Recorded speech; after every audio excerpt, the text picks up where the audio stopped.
Hey everyone, welcome back to the channel. Some of you guys may be aware of the Be Like Mike campaign, but I say we should all try to be a little more like Ali. If you don't know who Ali Abdaal is, he is a YouTuber and a doctor, and he currently has over 1.75 million subscribers, which is an insane amount of people. But before I continue, I'll introduce myself for those that are new to the channel. My name is Jatin, and I'm currently an MBA and a medical student.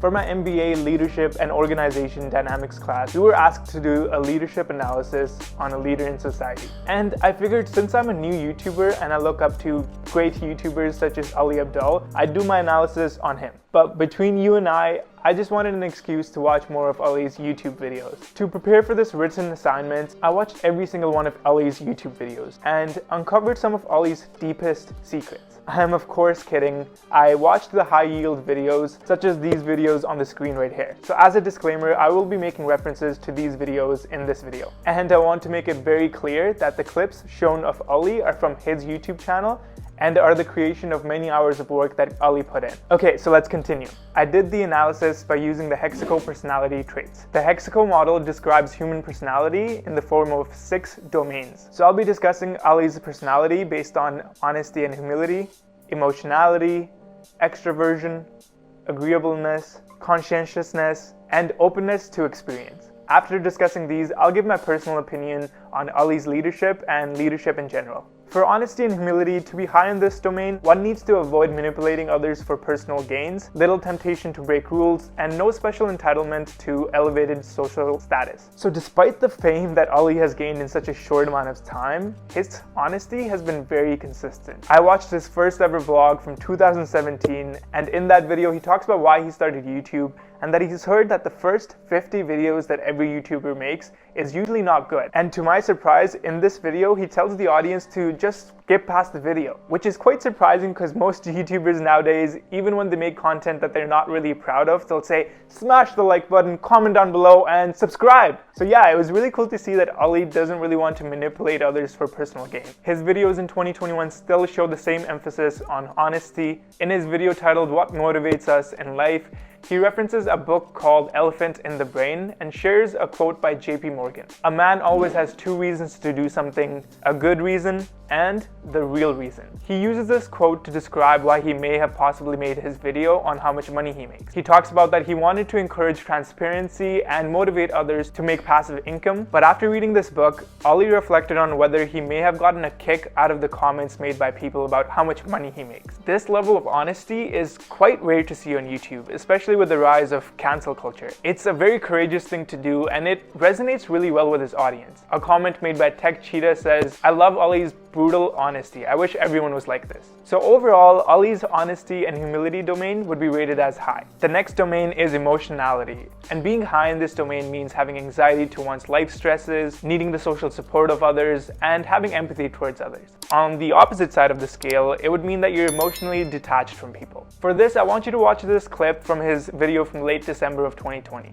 I think I'm generally very bad at appreciating the emotions of other people. Now, I don't want you to take that clip out of context. I'll discuss more about this in my personal insights. So watch right until the end. But overall, his emotionality domain would be low. The third domain is extraversion. Being high in this domain means the person feels positively about themselves, feels confident, and has positive feelings of energy and enthusiasm. Ali has admitted that one of his biggest weaknesses in life used to be his lack of confidence. In his video titled How I Became Really Confident, he talks about how lack of confidence can hinder one's ability to network and engage in social interactions. Overall, his extraversion level used to be low, but he was able to work on this when he realized that confidence is domain specific. What he means by this is that it depends from situation to situation. He noticed that when he was gaming with friends, he was really confident, but when it came to asking questions in class, he found himself to be a bit shy. This is where he talks about after recognizing the domains that you're confident in, you can utilize the same confidence in other domains,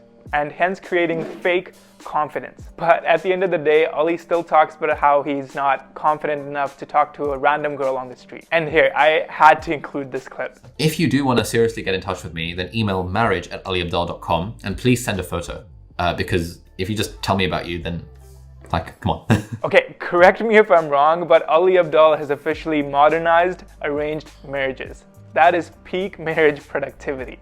And to be honest, I can't really ever see myself doing that. Like, it's an interesting idea, but yeah, not really for me. Ali is also continuously collaborating with many YouTubers across the world and always gives them shoutouts when he learns something from them. One of his subscribers noticed this and commented this.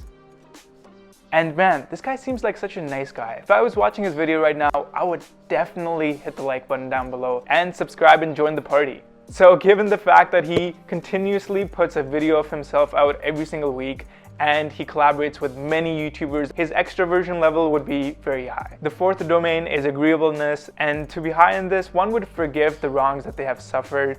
They would be willing to compromise and cooperate with others. And on the low side of the scale, you would hold grudges against people that have done you wrong. In Ali's life advice video, he gives his secret to not feeling stressed in life. He learned a philosophy from the book Happy by Darren Brown and urges his audience to reflect on the next time they feel a negative emotion. He says that one should reflect on whether it's the external event that's causing the negative emotion, or rather our response to the external event. He concludes by saying, don't worry about the things that we cannot control, and we should control how our brain perceives negative situations that occur to us. At the same time, Ali has admitted multiple times that his biggest regret in life is not being more kind to others when he was younger.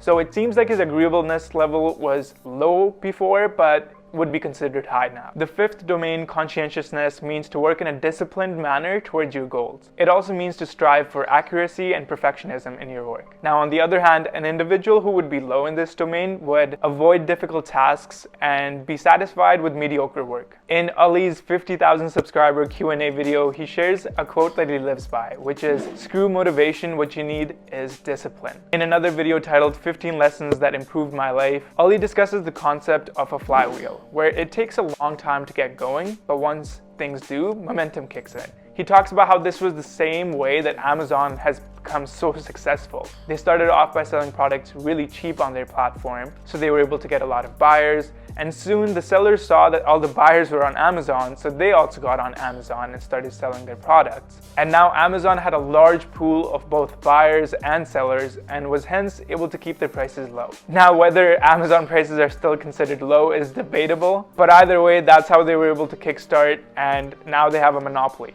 Other than the flywheel effect, Ali also mentions the FBR principle. He discusses that a lot of us have a fear of starting a new task, but keeping in mind that the first draft of anything is going to be F, fast, B, boring, and R, wrong, will significantly lower the expectations you have set for a new project. And once you have the first draft done, you can get into revision and fine-tuning the process. Overall, Ali's conscientiousness level would be deemed very high. Okay, we're at the last domain, which is openness to experience. Someone who is high in this is absorbed by beauty and art. They're inquisitive about various domains of knowledge and use imagination freely in everyday life. And on the other side of the scale, it would be someone who avoids creative pursuits. In his life advice video on YouTube, he discusses the concept of a window opener and a door knocker. And he says that if you're a window opener, you can directly see what's across the window and then you go about opening the opportunity. Whereas with a door knocker, you don't really see the immediate results, but you knock on the opportunity anyways. Ali has found that in his life, there is a disproportional benefit of being a door knocker rather than just a window opener. Ali encourages all of his fans to knock on more doors and take risks. So yeah, overall, Ali is experienced in storytelling, filmmaking, video editing, and even music. I think it's safe to say he would be rated very high in openness to experience. So now this begs the question, why are these domains important? Well, the hexacle model has been used in many leadership studies. In a study done by Brevard and De Vries in 2017, they found that leaders high in honesty and humility and agreeableness had a negative correlation to abusive supervision. And in a separate study done in 2012 by De Vries, he found that honesty and humility was linked to ethical leadership, extraversion to charismatic leadership, agreeableness to supportive leadership, and conscientiousness to task-oriented leadership.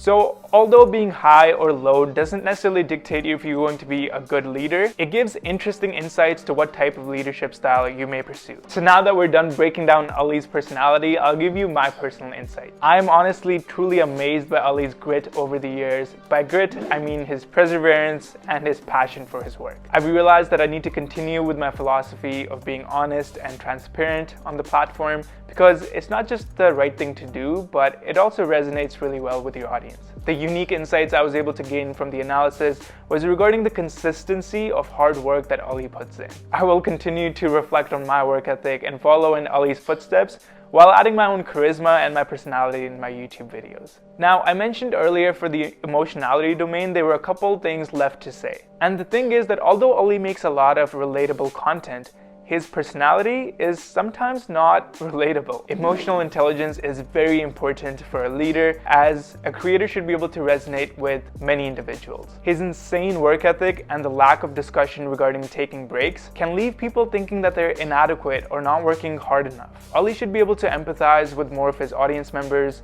and encourage them to take more breaks when things are piling up. But the good news is Ali has been working on this, and here's the full clip of the mini clip that I showed earlier. I don't know. I feel like life could become harder and less colorful if you don't acknowledge your emotions, and I think I'm generally very bad at appreciating the emotions of other people, and so that's an area that I want to get better at. Overall, this analysis done on Ali Abdaal has given me a better roadmap on how I should apply these principles to my everyday life, and I hope this video helps you as well. Thanks for watching right until the end. I appreciate you guys more than you know, and thank you so much for being a part of my life. I'll see you guys in the next video, but until then, feel free to click on any of the videos in 3, 2, 1.